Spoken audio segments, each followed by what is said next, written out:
Bismillahirrahmanirrahim. Assalamualaikum warahmatullahi wabarakatuh. Teman-teman yang budiman dimanapun berada, saya doakan selalu dalam keadaan bahagia dan dilimpahkan rezeki oleh Allah Subhanahu wa Ta'ala. Ketemu lagi dengan saya di channel Muhammad Saifuddin. Di sini saya ingin menjelaskan tentang biografi pengarang kitab Fathul Qorib dan juga betapa pentingnya kita mempelajari kitab Fathul Qorib. Ya, sebelum itu saya ingin menerjemahkan yang kita baca kemarin ya. Ini Bismillahirrahmanirrahim. Ay abtadi'u kitabi hadza bismillahirrahmanirrahim. Saya memulai kitabku ini dengan menyebut nama Allah yang Maha Pengasih lagi Maha Penyayang ya. Di sini maksudnya ya pengarang kitab Fathul Qoribnya ya yang memulai ini. Oke, lanjut. Qala Syekhul Imam Al-Alim Al-Alamah Samsuddin Abu Abdillah Muhammad bin Qasim Asy-Syafi'i taghammadahullahu bi rahmatihi wa ridwanihi amin. Alhamdulillah. Seorang syekh yang menjadi panutan, yang menjadi imam, yang alim dan sangat alim, yang mempunyai julukan Samsuddin, juga mempunyai sebutan Abu Abdillah. Nama asli beliau adalah Muhammad bin Qasim, yang mana cara ibadah beliau mengikuti mazhab Syafi'i. Semoga Allah merahmatinya dan juga meridhoinya. Amin. Semoga Allah mengijabahi.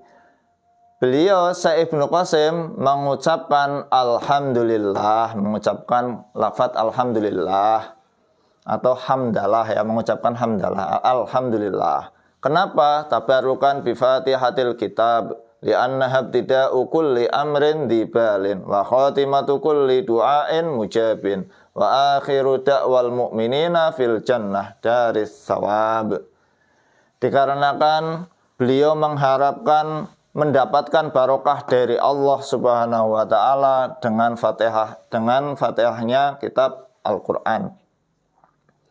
Karena sesungguhnya hamdalah itu merupakan permulaan setiap perkara yang mengandung kebaikan dan juga pungkasan setiap doa yang dikabulkan, serta merupakan penutupnya doa-doa orang beriman di surga, yaitu dari thawab, desa pahala.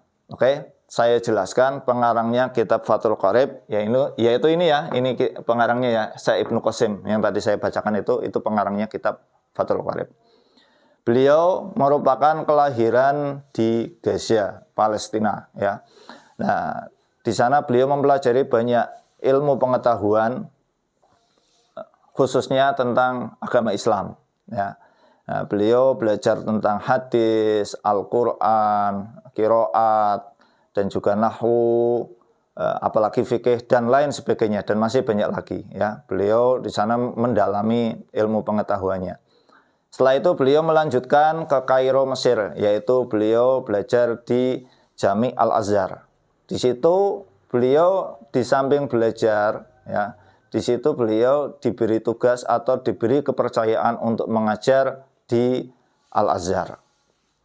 Enggak sampai di situ, beliau juga mendapatkan otoritas penuh untuk menjadi mufti di kota Kairo ya.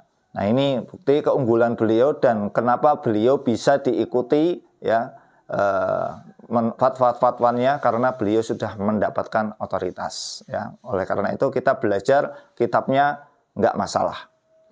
Terus keunggulan kitabnya ya, beliau mempunyai banyak kitab atau ngarang banyak kitab ya, mempunyai karangan kitab-kitab yang banyak. Ya, di sini yang kita bahas yaitu salah satunya saja yang merupakan sangat unggul, yaitu kitab Fathul Qorib.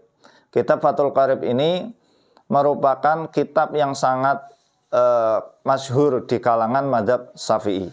Dan di sini dipelajari yang namanya kitab Fathul Qorib ini dipelajari di belahan dunia, khususnya di Indonesia ya, baik di masjid-masjid dan lain sebagainya. Lebih khusus lagi di pondok-pondok pesantren. hampir tiap pondok pesantren di Indonesia, khususnya yang berhaluan mazhab Syafi'i, karena mayoritas kalau di Indonesia itu mazhabnya mazhab Syafi'i, itu mempelajari kitab Fathul Qarib ini karena sangat penting.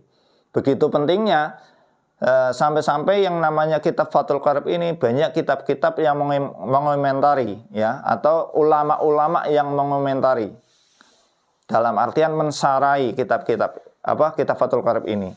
Puluhan syarah kitab Fathul Qarib, dari mulai Bajuri dan lain sebagainya, banyak kitabnya, ya.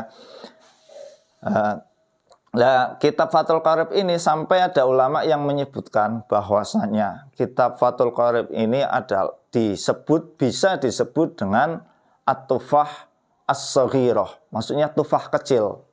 Loh, kok kenapa? Tufah kecil maksudnya di sini mengindikasikan yang mananya tufah itu Tuhfatul Muhtaj bi Syarhil Minhaj. Di situ merupakan karangan Syekh Ibnu Hajar Al-Haytami. Nah, siapa Syekh Ibnu Hajar Al-Haytami? Kenapa kok begitu pentingnya? Di sini seakan-akan yang namanya kitab Fathul Qarib itu ringkasan kitab tufahnya Syekh Ibnu Hajar Al-Haytami. Ya. Siapa Syekh Ibnu Hajar Al-Haytami? Mari kita bahas untuk di video selanjutnya saja, ya, karena biar durasinya nggak terlalu panjang. Nanti saya lanjutkan tentang kitab Tuhfah ini, ya. Sekiranya ini yang bisa saya sampaikan, semoga bermanfaat. Wabillahi taufiq wal hidayah. Wassalamualaikum warahmatullahi wabarakatuh.